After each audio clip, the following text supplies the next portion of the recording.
यदि आप बाबा नीम करोली जी के भक्त हैं तो ये कहानी आपको बताएगी कि बाबा पर आपको कितना भरोसा रखना चाहिए। और ये कहानी आपको बताएगी कि बाबा पर से भरोसा आपको नहीं खोना चाहिए। इस कहानी का नाम है डूबते हुए को सहारा। ये एकदम सही कहानी है और मैं जैसे आपको पता है कि मैं बाबा की किताब पढ़ रहा हूँ जिसका नाम है अलौकिक यथार्थ, जिसमें बाबा की इस कहानी का जिक्र है। और चलिए कहानी हम लोग शुरू करते हैं। दरअसल एक वरिष्ठ पुलिस अधीक्षक हुए जिनका नाम है श्री ओमकार सिंह। यह कानपुर में पदोन्नत थे और बाबा के बहुत बड़े भक्त थे। जब भी इनके जीवन में कोई समस्या आती थी, कोई परेशानी होती थी, कोई चिंता इनको सताती थी, तो ये बाबा को याद कर लेते थे और सारी समस्याएं, सारे विघ्न, सारी बाधाएं क्षण में दूर हो जाया करती थी। ऐसा ये खुद बताते हैं। घटना सन 1948 की है। कानपुर में बहुत तेज गंगा नदी की बाढ़ आ जाती है। गंगा मैया क्या तेज प्रकोप देखने को मिलता है।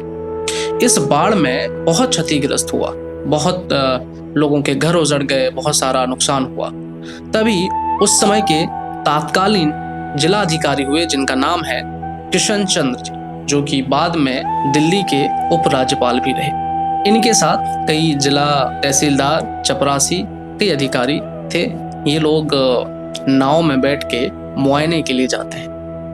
नाव जब बीच नदी में पहुंच जाती है, बहुत ज्यादा गहराई में पहुंच जाती है, तो ये देखते हैं कि नाव में पीछे से एक छोटा सा छेद हो गया है, जिसकी वजह से नाव में नदी का पानी भरने लगा है। अब जो ओमकार सिंह जी थे, इन्होंने देखा कि पानी बहुत तेजी से आ रहा है, तो बहुत घबरा जाते हैं, बहुत डर जाते हैं और चिल्ला उठते हैं, बचाओ बचाओ, अब तो मर गए, बाबा गुरुदेव बचाओ, रक्षा करो, गुरुदेव रक्षा करो। और जब ये घबराए तो बाकी लोग भी इनको देख के घबरा गए। और जिलाधिकारी भी इस कहानी में अपना जवाब देते हैं कि उनको लगा कि ये पागल हो गया है। कुछ ही समय में ये देखते हैं कि जब इन्होंने बाबा को याद किया, बाबा को मदद के लिए पुकारा, तो बाबा एक पेड़ का रूप बनकर वहां प्रकट हो गए। जी हाँ, आपको थोड़ा अजीब लगेगा। कहना है कि एक बहुत बड़ा पेड़ जो जड़ से उखड़ा हुआ है और नदी में बहता हुआ इनकी नाव के ही पास आ रहा है।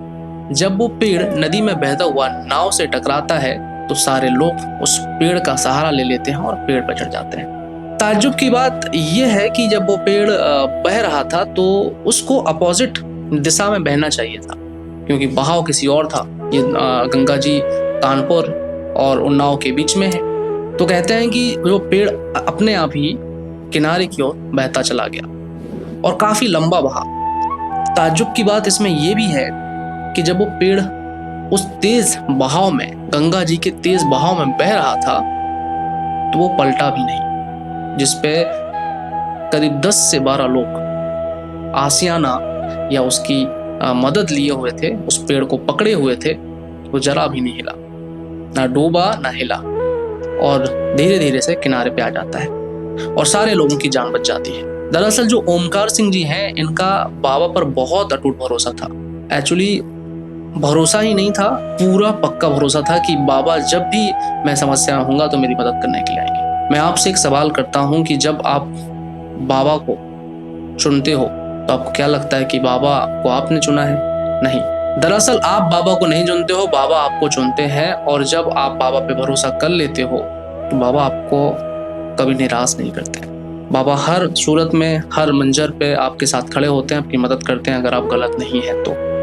अगर आपने पाप किए हैं, आपने ऐसे पाप किए हैं जो माफी योग्य नहीं है, तो बाबा तो क्या कोई भी इन संसार में माफ नहीं करेगा और आपका साथ नहीं देगा। तो अपनी आत्मा को ज्योति की तरह चमकाइए, स्वच्छ रखिए, किसी के साथ गलत मत करिए और बाबा से जुड़े रहिए। बाबा के चमत्कारों के फायदे आपको मिलते रहेंगे। जय गुरुदेव, जय बाबा की।